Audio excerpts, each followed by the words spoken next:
Psalm 4:5. Rigzu ve'al techetau, imru v'levavchem al mishkavchem vedomu. Selah.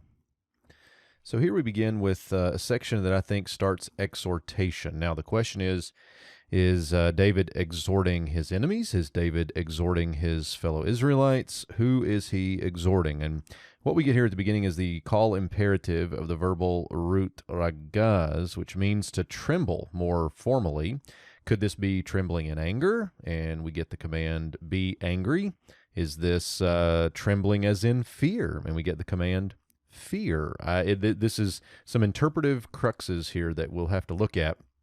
We next get the vav on the negation, followed by the imperfect, call imperfect, second masculine plural of the verbal root chata. Now, if we have the al negation, that makes actually this a jussive. This makes this a jussive. So here we get just a prohibition, but do not sin. So here now, tremble, but do not sin. Okay, is this tremble in fear of the enemies, but do not sin? In other words, it's okay to be afraid, but don't sin. Trust the Lord.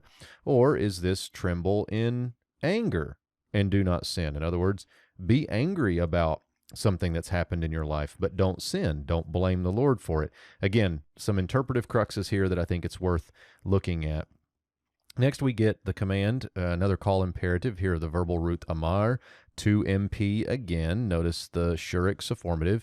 So speak on your heart. Speak on your heart. And this is an idiomatic way of saying meditate or think about.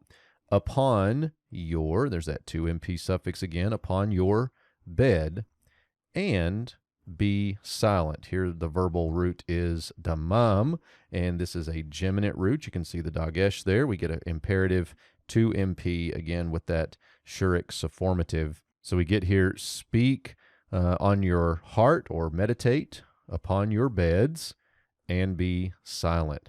I don't think this means don't cry out to the Lord. I think this means understand and trust him in the midst of difficulty. And I think that's part of what you could meditate on with the Selah here.